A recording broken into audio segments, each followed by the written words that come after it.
Hey everyone, and welcome to this explainer. All right, let's just dive right in, because today we're tackling one of the most explosive, dynamic, and honestly, downright fascinating stretches in U.S. history. We're talking about the years right between 1800 and 1860. Now, this wasn't just a time when the map was getting bigger. No, it was a profound awakening of the American mind and spirit. We're going to explore how a massive, radical surge of individualism completely rewired the nation's religion, its literature, and its social structures.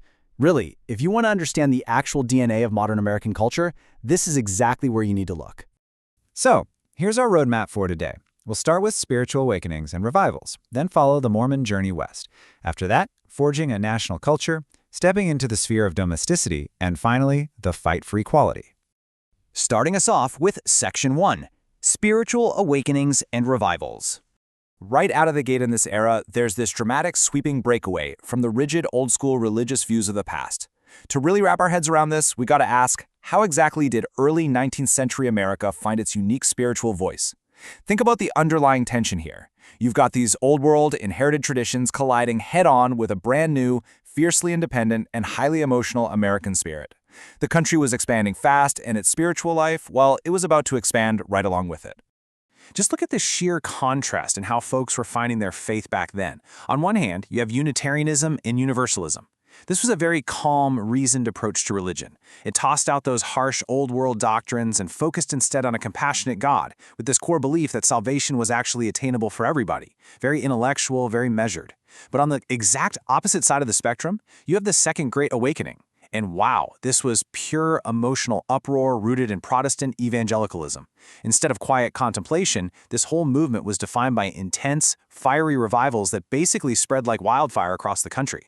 And if you're wondering what those revivals actually looked like, we'll picture massive outdoor gatherings.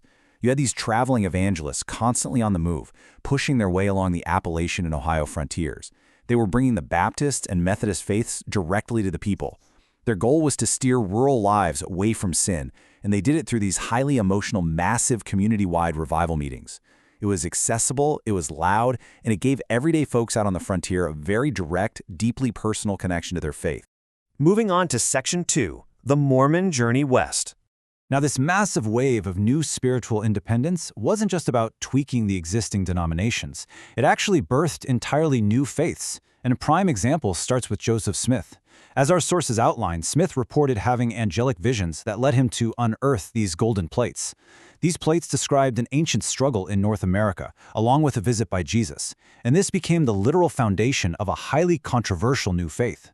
Now, that controversy only ramped up when Smith introduced practices like polygamy, which, fun fact, his own first wife initially refused to even acknowledge. Things eventually reached a boiling point when Smith ordered the destruction of a printing press that was opposing his views.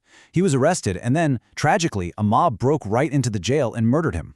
So the really crucial takeaway here is how all this intense persecution forced a rapid, sweeping migration. Just track this timeline for a second.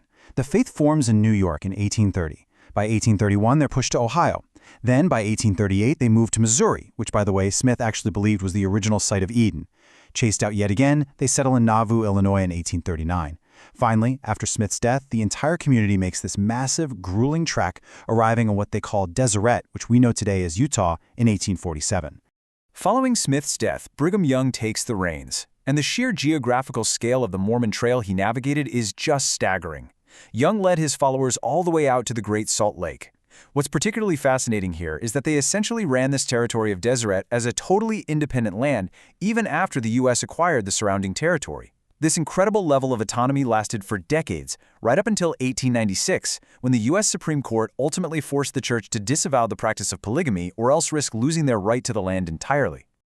All right, on to Section 3, Forging a National Culture. So let's take a little step back from religion for a minute and see how this exact same spirit of fierce individualism was bleeding into other areas of American life. Because as the printing press got more and more efficient, books and newspapers started spreading rapidly. This supercharged an absolute explosion of expressive American culture.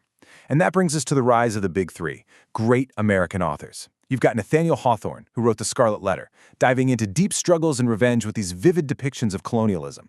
Then there's Herman Melville's Moby Dick, which explores profound human struggle wrapped up in this massive maritime adventure and religious allegory. And of course, Walt Whitman, whose leaves of grass basically served as a poetic mirror, reflecting the pure, wild American spirit. Now, here's a kind of surprising fact for you. Despite their massive legendary status today, most of these authors were not widely celebrated during their own time. True fame literally only found them after they had passed away. This whole literary movement was heavily influenced by transcendentalism, which was a philosophy that heavily championed the individual over society. Just listen to this brilliant quote from Ralph Waldo Emerson. "To be yourself in a world that is constantly trying to make you something else is the greatest accomplishment." Emerson was really pushing for pure, unadulterated individuality. He wanted Americans to look inward, to trust their own intuition rather than just blindly conforming to the crowd. And then Emerson's contemporary, Henry David Thoreau, well, he took this fierce individualism a massive step further. Thoreau writes, "Disobedience is the true foundation of liberty. The obedient must be slaves." He wasn't just talking about thinking differently, he was demanding defiant, real-world action. If societal norms or government laws were unjust, Thoreau truly believed it was your absolute duty as a free individual to disobey them. Which brings us to Section 4, the sphere of domesticity. Now, here is where our explainer takes a pretty dramatic pivot. We've been talking all about this wild freedom, religious rebellion, and literary defiance, but for literally half the population, everyday reality was highly, highly restrictive. Society back then was strictly divided by rigid gender roles.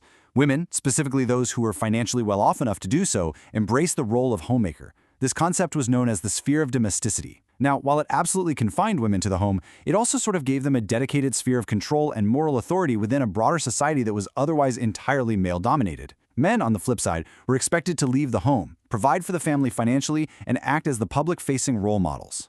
And finally, Section 5, the fight for equality. So what happens when a society that is absolutely steeped in the idea of individual freedom systematically confines half of its citizens? Well, it explodes. The era's fierce spirit of individualism finally collided head-on with that domestic confinement, and it ignited the early women's rights movement. All this frustration ultimately boiled over in New York, where Elizabeth Cady Stanton and Lucretia Mott decided to turn their anger into radical action. They organized the famous Seneca Falls Convention. Over 100 people showed up, and that included prominent male figures too, like the incredible abolitionist Frederick Douglass. And just look at their demands. They weren't asking for minor tweaks here. They demanded full, systemic change. The right to vote, total equality under the law, property rights, access to education, and equal employment opportunities. It was a real game changer. And honestly, you just cannot talk about this fight for equality without talking about Sojourner Truth. An African-American woman who escaped the horrific realities of slavery, she became this fiercely powerful advocate. She's absolutely vital to this story because she so powerfully signified the deep underlying connection between the abolitionist movement, which was fighting to end slavery, and the women's rights movement, fighting for gender equality. Though we do have to point out a stark historical reality noted in our sources.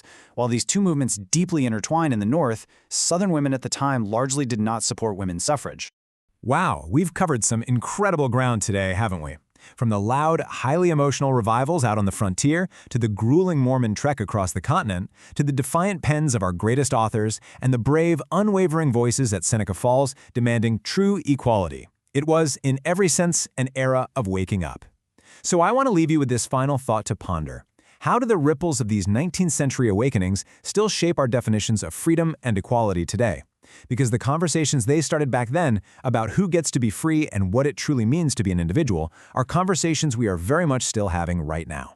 Thank you so much for joining me for this explainer. Keep questioning, keep learning, and I'll catch you next time.